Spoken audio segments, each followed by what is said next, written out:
This is the Big O Show. This is the Big O Show. What's up, dude? Oh, what's up, man? I sent you the damn link. I don't know what the hell happened. Anyway, so Jimmy Butler and Eric Spoelstra go to 3 Eastern Conference Finals in 4 years and 2 NBA Finals. Yep. 1 star. Yet the Brooklyn Nets, your Philadelphia 76ers, the Portland Trail Blazers, the New Orleans Pelicans, the Dallas Mavericks, the Phoenix Suns. I could probably think of a few more, but several teams who have at least 2 stars can't even do half of that.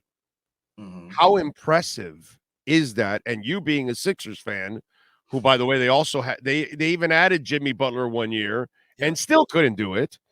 How impressive is the run of the last 4 years? First of all, it's very impressive. Spo is top 2 coach in basketball, depending on where you rank him in pop, and it's showing. They have their culture that's clearly working. And hey, by the way, has Pop ever gone to the finals with 1 star? Okay, let's keep going. So here's what I would say my argument is, and I understand why you're saying that, but they're also paying Bam over $30 million. He's getting a star. He hasn't produced like one. No, he's not a star. He's not a star. I dude, they paid Kyle Lowry has been is getting paid like a star. And so I get why you're saying it, because Jimmy's been the consistent scorer of the bunch, but they also, it's not like they're just getting Jimmy, and then $5 million role players. They're spending $35 million on Bam a year, $27 million a year on Kyle Lowry. I know they're players that are wasting a lot of. I love Bam. Bam is a super role player. Yeah. Okay. You know who? I've explained this before already. Bam is Udonis Haslem and PJ Brown. Incredibly important cogs to your team. You know, you need them because they do all the little things. Those aren't stars. Okay.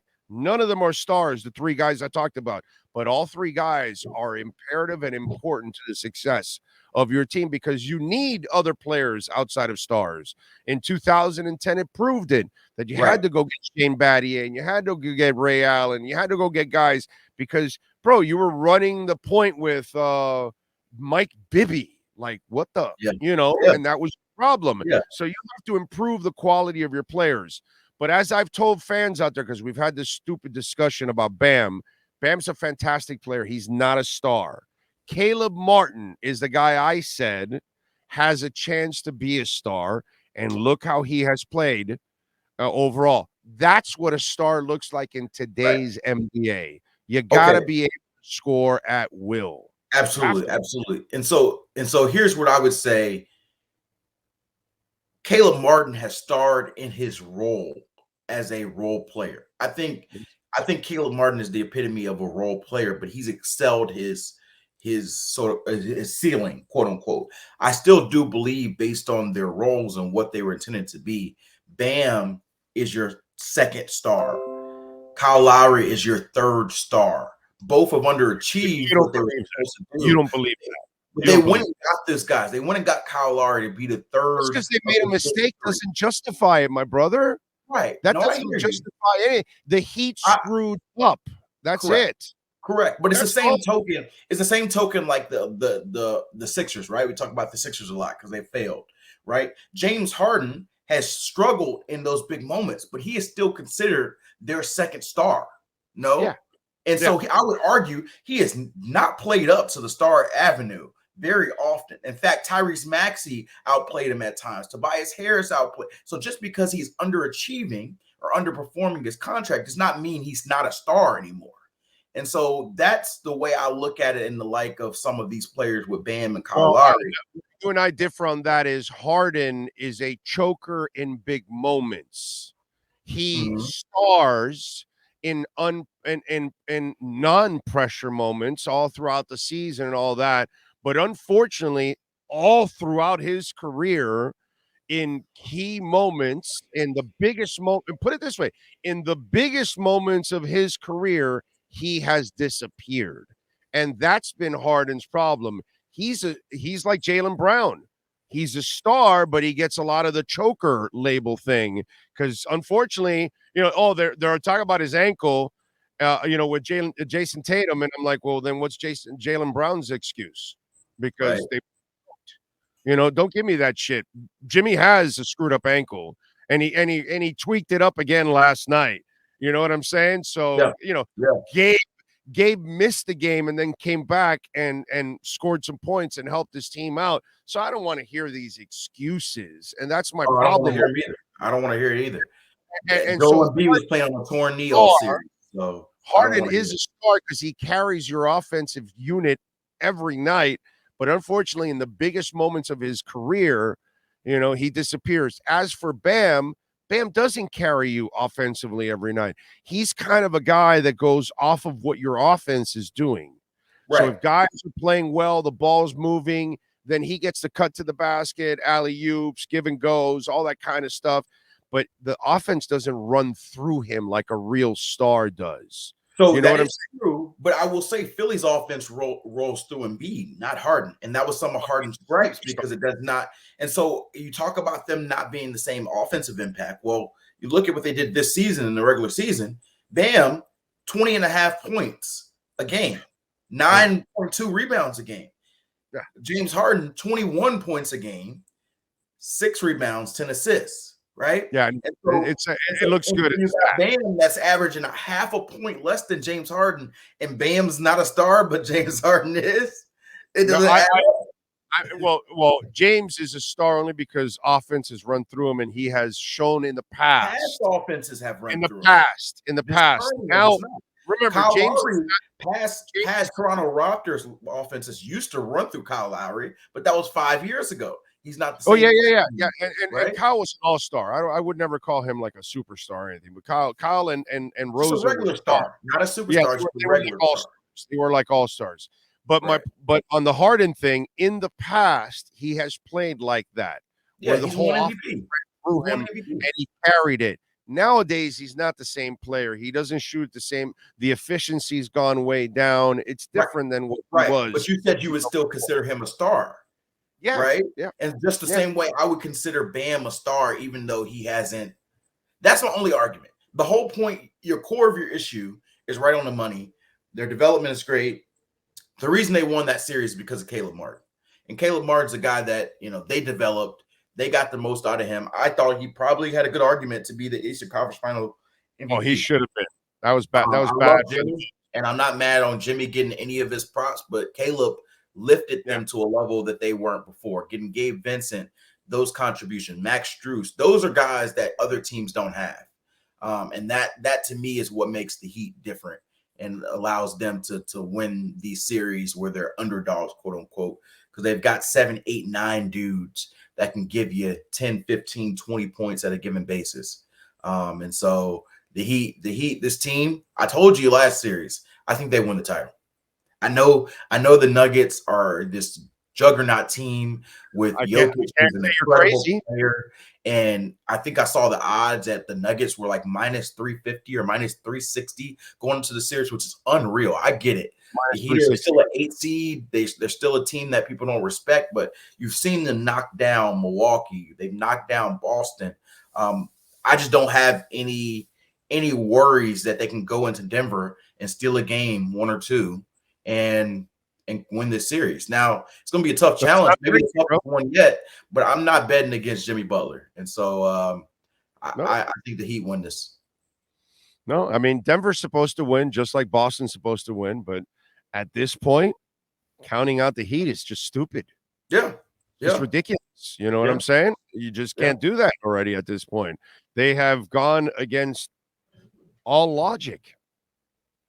Because this just doesn't make sense what they're doing, right? Actually, and it really is amazing. And you know what? It's 3%, right? 3% chance. Yeah, 3% chance. And it's weird because like I look at the Panthers and they kind of had the same crazy season, but by the end of the year, I was believing that the Panthers actually were the team that was their record is fraudulent. They are much better than their record, and they're loaded with dogs. In other words, they don't have just Kachuk. That's my point, because they have Barkov, who's another star, but then Verhage as a third wheel, who's a 40 goal scorer. That's just stupid already at And the that goalie point. stood on his head, too. And then you've got Bennett, and you've got Duclair, and you've got Montour, and it's just a load of guys that have been super clutch. And then your goalie is just playing completely out of his mind. I had a lot of hope for the Panthers going into the playoffs. Not as much of the Heat, but Jesus, bro.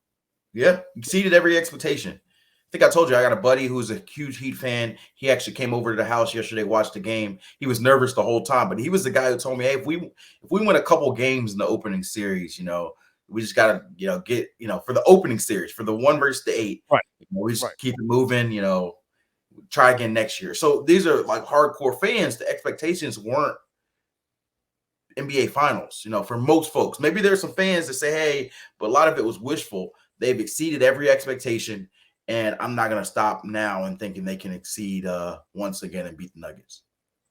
All right, we got a little camp coming up here for the Miami Dolphins.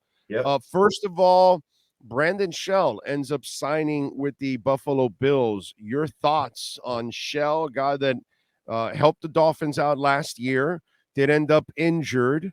Obviously, looks like maybe he was asking for too much money or something. Your thoughts on Shell not being here and going to Buffalo?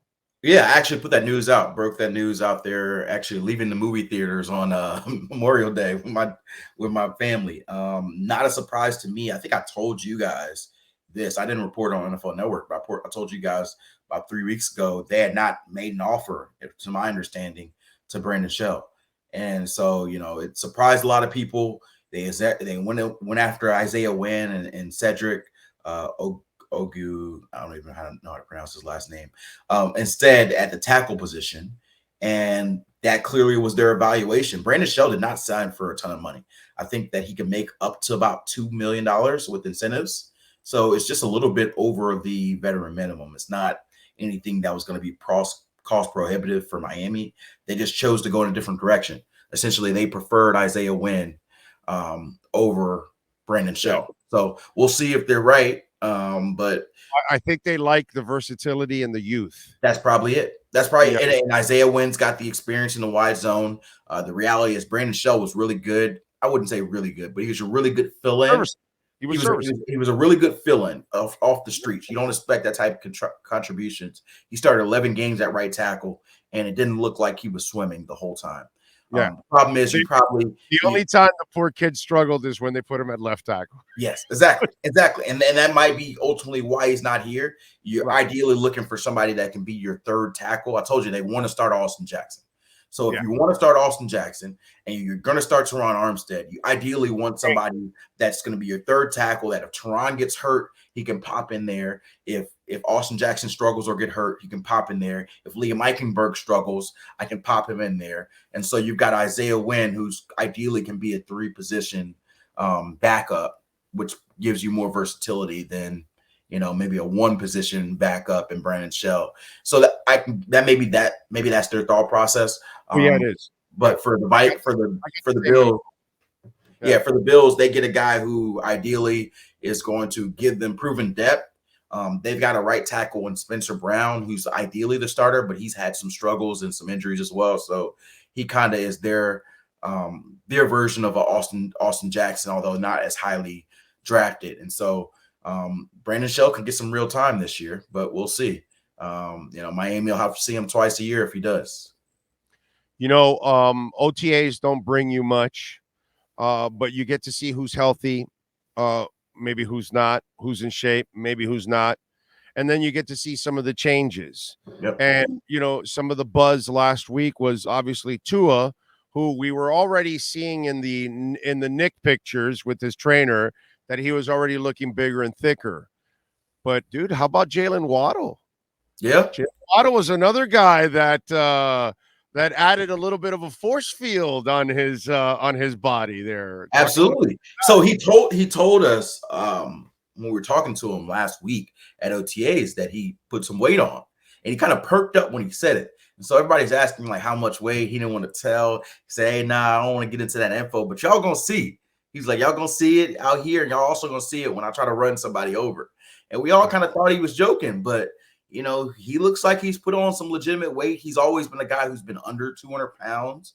Right. Bigger than Devontae Smith, but remember, he's also smaller. That was also a question going into the draft process, but he's shown to be durable, just like Devontae has. And so if he's Smart, yes, reliable, exactly. God Exactly. bless. So if Waddle gets up, if he's like 190 and can still have that speed, 190-ish, that's a big win for the Dolphins.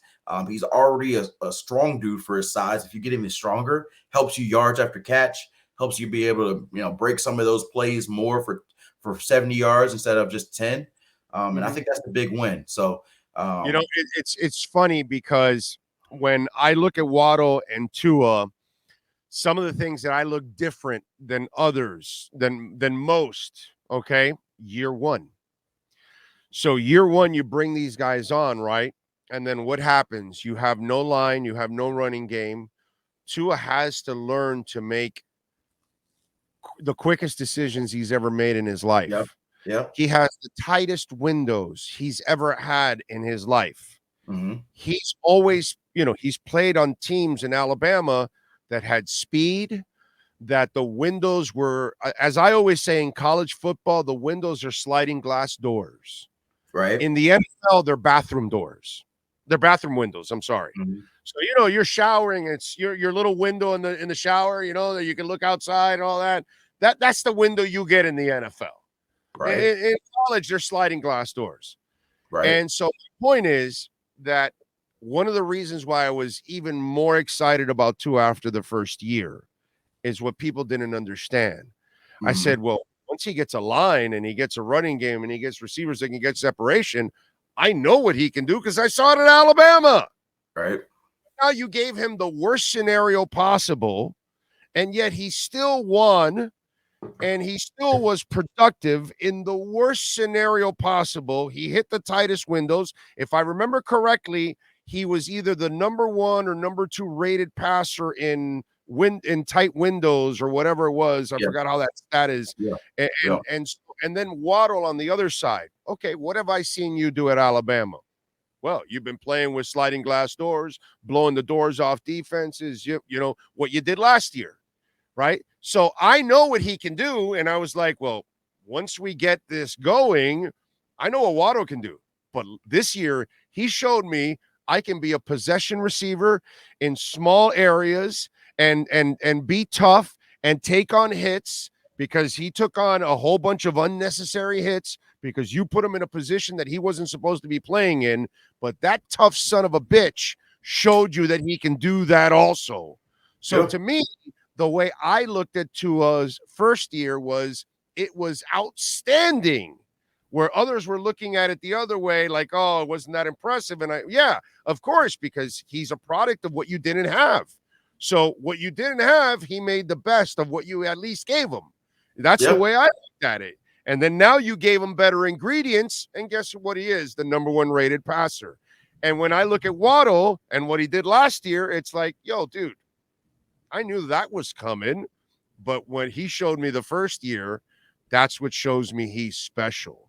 And that's to me what I think most people lost out and didn't really notice about year one with Tua and Waddle, is that they showed you another kind of player that they can be under the most difficult situations, and yet they still were able to excel. To me, that was enormously positive. Whereas a lot of people, oh, Waddle, oh, only 6 yards a catch or 7 yards, whatever the hell it was. This, oh, he needed a 100 and some catches, whatever, to get to 1,000 yards. And everybody wanted to spin it into a negative when I thought both of them actually showed you a shitload of positives. I think what should get Dolphins fans excited, just kind of hearing some of the early words, particularly when we talk about Jalen Waddle, right? Jalen Waddle said to me last week Last year was an up and down season for me. I'm saying personally, we all know about some of the drops Waddle's had. Right. I think he's probably alluding to that in this game. But you think about him, he was a top 7 in yards, top 5 in 40-plus yard catches, 20-plus yard catches. He was already a top 7 receiver by every metric. And he said, yeah, last year was up and down for him. And so you think about the potential of him being even better, even more consistency. Maybe he doesn't drop as many balls. Maybe he cuts his drops in half. Maybe the weight helps him break a few more, short passes into intermediates or long passes. Maybe he gets better in some of the dirty work, catches over the middle on third down, some blocking in the run game. These are things that help your team go from good to great, and help this offense that was a top 5 unit when Tua played last year. Maybe be the best offense in football. Like, why can't they be the best offense in football? Looking at Tyreek, looking at Waddle, looking at the way Tua is a quick decision maker. You mentioned that, like seeing him at OTAs last week, and I'll look for it again this week. You notice some of the drops they had for him were very quick, very timing based, even more so than they were last year. And so that is their offense. If they get more proficiency, more weapons, you get an idea of an offense where you have Jalen Waddle, Tyreek Hill, Raheem Mostert, and Devon A-Chain all on the field at the same time. Can you imagine that speed and just the stress that you'll put on defenses? Like Tua won't need to hold the ball for longer than 2 seconds because somebody's going to be open. And so I think the idea of that makes it so much more exciting, which is why if Tua gets healthy and if the offensive line is even an inch better than they were last year, there's no reason why they can't challenge for this AFC East title. I am interested to find out what motivated him to hit the weights, because I think it's Tyreek Hill. Maybe. Because Tyreek is strong, man. Tyreek is strong. That's my point. People look at Tyreek because Tyreek's also a shorter dude, but you very rarely hear people say Tyreek is small, because he's not. You hear people say Jalen's small, but it hasn't really hindered him. But Tyreek will never get small because he's jacked, upper body, lower body. He maximizes his body frame. You ever watch Jimmy Butler drive to the hole? You ever see anybody strip him? No. And I was talking about this with my buddy. He's got hands like vice grips. Right. And guess who also has hands like vice grips on the football field? Tyreek Hill. Yep. And because, I mean, I said it during the season, Waddle lost one game all by himself.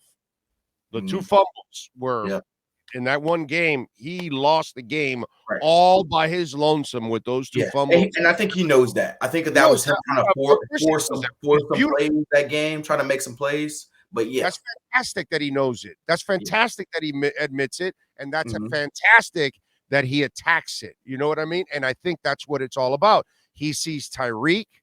And if you are an athlete, brother, go look at Jimmy Butler. That guy, the greatest heat player in traffic I have ever seen in my life is Jimmy Butler, because always in control. Yep. You will never strip him of the ball. It's like rare for him to lose the ball. You're going to foul him or whatever, but he's going to go right through your foul and still lay it up, maybe make it, maybe not, whatever, but he's going. It ain't your hit that's going to make him miss, put it that way. It's just the way it is. And to me, maybe there's a part of Waddle. I wonder, I'd love to ask him, did Tyreek influence you in any way to have that, stronger body so you can, fumble less and those kind of things? That's a good question. We'll have to ask him that next time. There you go. And then bring us the info. Follow him on Twitter at Cameron Wolfe. Catch his work there at the NFL Network. Oh, by the way, you think Brady is going to step down from owner to player? No, I think that he's done. I think that he's done. But we'll see. You never know. By the way, if he does, I think it's going to be an absolute disaster. Mark it down. Mark it down. Follow him on Twitter at Cameron Wolfe. Appreciate you, my brother. We'll catch up later in the week. All right, now. Sounds good. Got it. Hour number 2 is next.